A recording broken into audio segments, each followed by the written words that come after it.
It's a rainy Wednesday morning in the fabulous Florida Keys. I'm Gary McAdams with eXp Realty. We're in for a few days of rain and clouds and winds, as I'm sure you can expect. Anybody that has a television or a computer has seen Hurricane Milton, and depending on where you're located, you're probably hearing about how the Florida Keys are going to get blown off the map and Florida's going to get destroyed and everything else, the doom and gloom the media wants you to believe. As usual, the best thing you can do during a hurricane is unplug your television. We're going to be fine. I've actually had to change all the ringtones on my phone. The people who live here locally in the Keys and people that are business clients have the same ringtone I've had for years. And people up north that are calling me every 10 minutes because they just watched CNN have a special ringtone, so I'll know not to stop what I'm doing and answer the call just to tell one more person, no, the house isn't getting blown down, no, the island's not getting blown away, no, every tree isn't going to be flying around like a missile. We're definitely going to get some wind, we're going to get some rain, we're going to get some storms, no doubt about it. We get several of these every single year, and every single year we bounce back fine. If you want to know the weather that's going on in the Florida Keys, feel free to call me anytime, 305-731-0501. I'll actually walk outside while we're on the phone and stand in my driveway and let you hear the weather firsthand. If you have a relative, family member, or a friend that lives in Florida, call them directly. Don't listen to CNN and ABC and NBC and the Weather Channel. They get better ratings if they scare people. That's just what they try to do. All right, enough about storms and making fun of the media. This is a real estate video. This is my morning market MLS update video I do every day right about this same time. I report all the new listings in Key West and the lower Keys that have come on the market in the last 24 hours.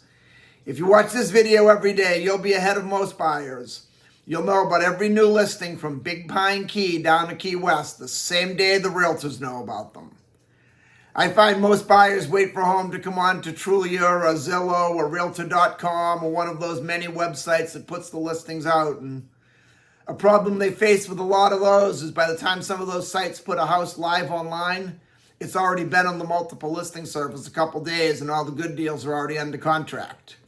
If you watch this video and you see something you like, you can call me right away. I'll make an appointment for us to go see the house. I even show houses when the media is lying to you, making you think that the hurricane's coming. If you're not here locally in the Keys, I'll go preview the home for you. We can do a walkthrough video or FaceTime call video. I'll do a video and put it up privately on YouTube where only you can see it. And if you like what you see, we'll write up an offer and have you under contract before most buyers ever even knew the home was for sale.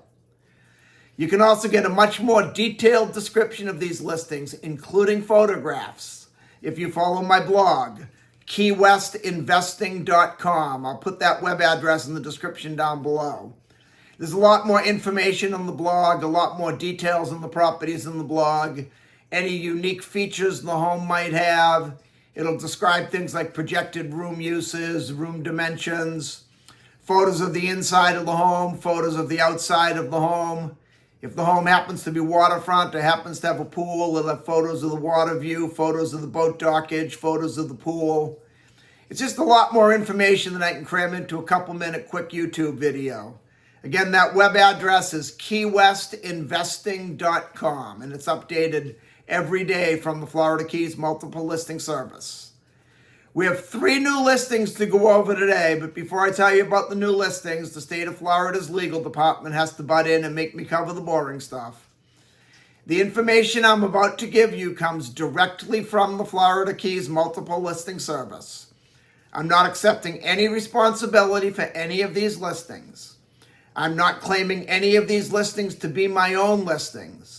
And I'm not accepting any responsibility if there's any inaccuracies in the information I give you. I'm simply reading it to you right from the Florida Keys multiple listing service. The first one we have is a condo in Key West's Newtown neighborhood in a condo complex called La Brisa. I really like La Brisa a lot. It's one of my favorite condo complexes in Key West. Within the last 10 years, all the concrete had a complete restructure and makeover, so it's definitely a solid, sturdy building. That was a tongue twister. But that's something you definitely want, especially with these hurricanes supposedly coming. You want a good solid concrete building. It's directly across the street from Smathers Beach, which is the largest public beach in Key West. This particular unit has a direct Atlantic Ocean view. Each unit has one under the building deeded parking space, and there's plenty of guest parking over there. I've been over there hundreds of times, and I've never once had a problem finding a parking space. They have a very large pool. They have tennis courts, pickleball courts. There's a barbecue area. They provide the grills. All you have to do is provide your own charcoal and food. They have a very good, strong HOA over there. It's a 24-hour manned gate. It has a combo gate of the people that live. If you're renting, you have the combination. If you live there, they give you a placard to put in your windshield that automatically opens up the gate when you come in. Then this particular unit makes it even better for La Brisa. It has what they call a transient license, which means it can be rented in 7-day intervals. Most of Key West is a 30-day minimum rental period by law unless they have what they call a transient license. The transient license will let you rent in less. Some transient license like this one is a 7-day minimum. Some units, some condos around or houses around town have a 3-day minimum rental transient license. And there's even some where you basically have a hotel license. You can rent one night at a time. I usually like to stick with the transient weekly rentals, the 7-day rentals myself, because that's when you usually get a family or a couple traveling on vacation. If you're renting 1, 2, 3 nights at a time, you get a lot of the weekend warriors that come down from Miami, Fort Lauderdale, West Palm that just want to come down and go drinking, and they can be really tough on the property.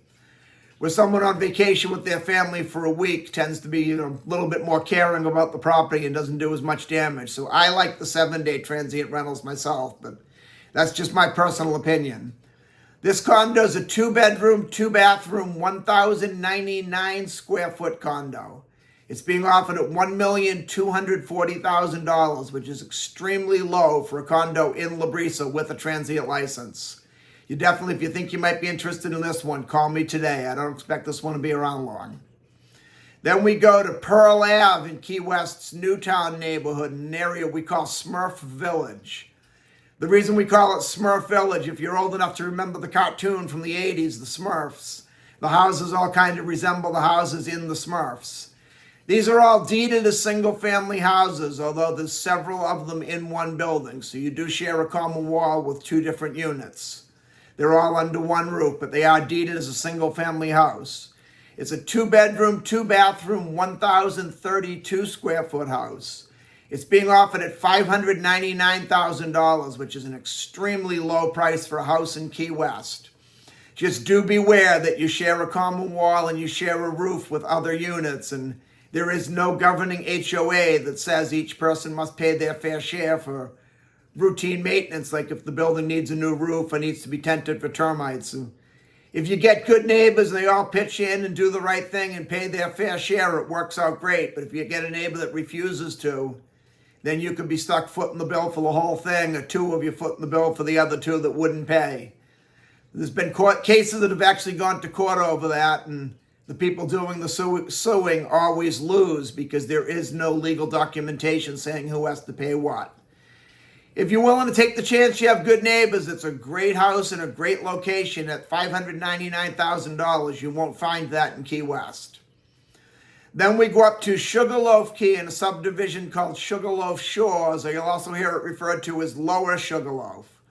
On Amberjack Lane, there's a 3-bedroom, 2-bathroom, 1,660 square foot home. This was on a very large lot. It's on a 12,500 square foot lot, which means it's got 125 foot of canal front, 125 foot of street front, and then it's 100 feet from the street to the canal. It's 3 bedrooms, 2 bathrooms, as I already covered. It's 1,660 square feet. Sugarloaf Shores is a great neighborhood. All the lots tend to be a little bit bigger. The houses tend to be a little bit nicer, more upscale. The canals are a lot wider, so you're not sitting in your backyard looking right directly into your neighbor's backyard. And more importantly, they're not looking right into your backyard. It's only about a 15-minute drive to Key West.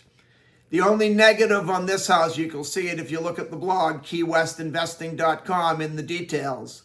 it only has a 32-foot dock. So it just seems like kind of wasted space. You have 125 foot of canal front and only a 32-foot dock. That'll get you one boat or maybe two small ones on there. And a lot of the people that live in Sugarloaf, they have a bigger boat for when they go offshore. They have a smaller boat for when they want to go island hopping in the backcountry, and they might have a jet ski or two, so they'd need more dockage. But on the same end, if it had a 120-foot dock, this house would be priced up around 2.5, 2.6, 2.7 million, and it's being offered at $1,999,000. In my opinion, that's because of the small dock.